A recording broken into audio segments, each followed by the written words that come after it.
No coiners, pre-coiners, new coiners, shit coiners, debt slaves, wage slaves, Bitcoiners of all description. This is Daniel from the Bitcoin Citadel, and it is the 4th of July here in the United States. I'm out here at my spot. There's a loon in the background. You might be able to hear it. It's really cool.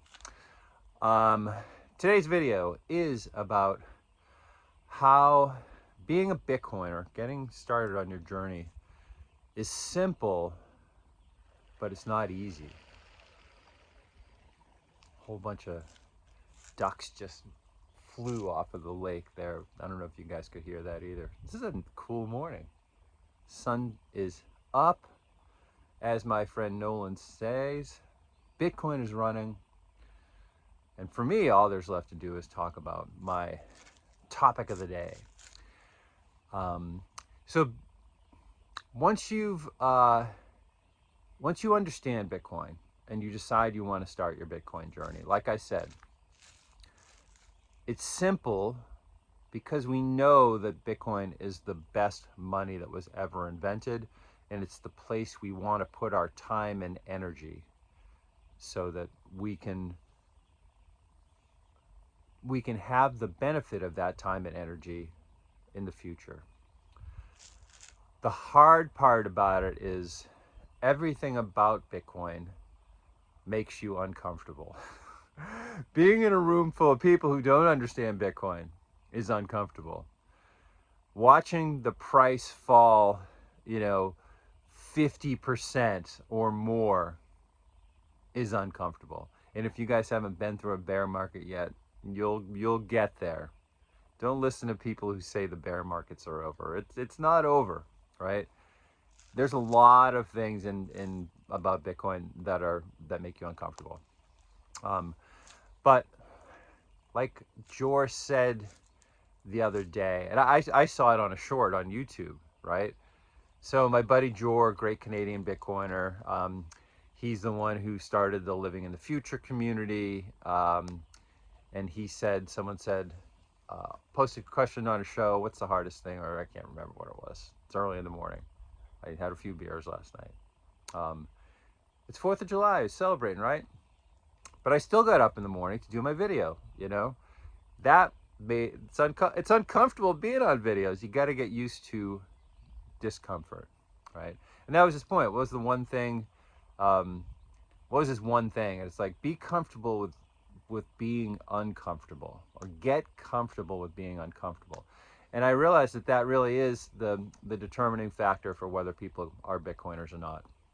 You have to be comfortable looking at a system that is so pervasive, the fiat system right now, the welfare state that is our country, right? That is the world. The world is nation states, and all of the nation states that remain, except for one, China, are the welfare states. And they're going away, so don't worry about that. They're going away. But right now it's uncomfortable to be someone who is living outside of that welfare state, and that's what us Bitcoiners are. It's uncomfortable for people to say, I don't want health insurance. I'm going to join Crowd Health, which is a Bitcoin alternative to health insurance. It's not comfortable for people to say, I'm going to sell my house and put the money I got from that equity into Bitcoin, into a better money.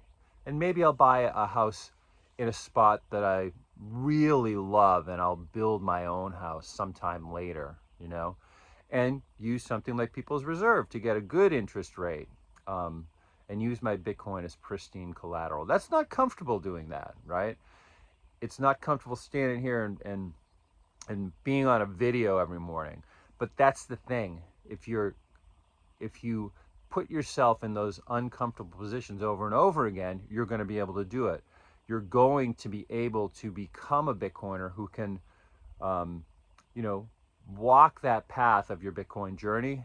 And at the end of it, in 5 years, 10 years, 15 years, you're going to be in a good position financially, and you are going to be able to set your heirs up for generational wealth. But you got to get used to it.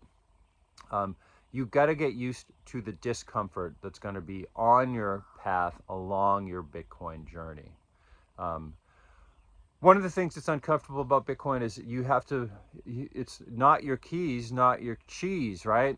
The key is the treasure.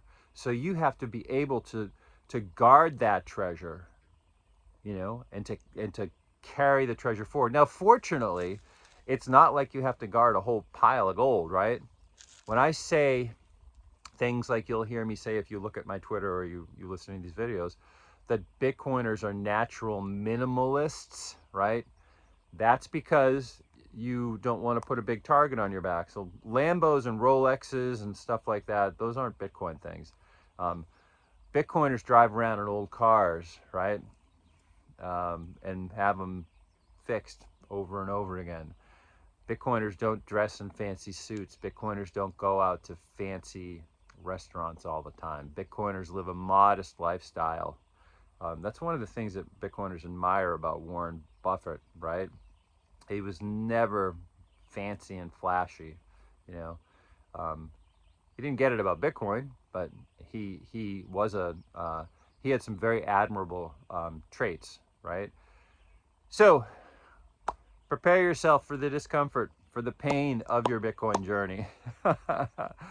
And find folks to take the journey with you. It makes it easier, right? One of my favorite things in Bitcoin is the living in the future community. You gotta have your peeps. You gotta have a community. It makes it a lot easier. It's still going to be just uncomfortable, but you're going to have people who are going along with you that are sharing that discomfort. So that's a great thing to have, is a Bitcoin community. It's great to have some knowledge too, right? And that's where we can help with the Bitcoin Citadel. And that's where I can help if you want to book a one-on-one with me about anything from mapping out your Bitcoin journey to a security audit, to setting up helping to pick an exchange to buy your Bitcoin, setting up your first wallet, setting up cold storage, multi-sig, all the way down the path, inheritance protocols, all that stuff we can help you with. And we'll help you to push yourself too, so that you have someone in your corner when it gets a little too uncomfortable. Anyway, happy Independence Day for everyone in the United States, and happy Independence Day for Bitcoiners too, because today the People's Reserve opened. Like I said, they opened their doors for business, and I think that this is going to be a way that people who are not rich people, not billionaires and multimillionaires, will be able to take advantage of some of the financial products. We already have the best asset in the world.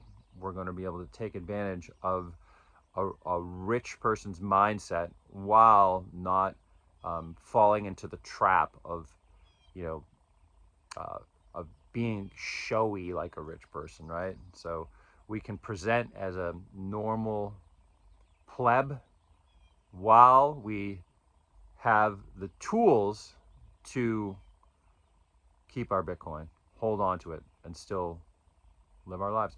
And I'm retiring soon, right? So I'm figuring all this stuff out on my own, or figuring all this stuff out. And I think we have the tools now that are going to help us to hold on to our Bitcoin and still have a good retirement. Oh, there's a big bird flying around in the background right now. That's pretty cool. I think that was a great blue heron. All right, I'm just ranting now. Peace.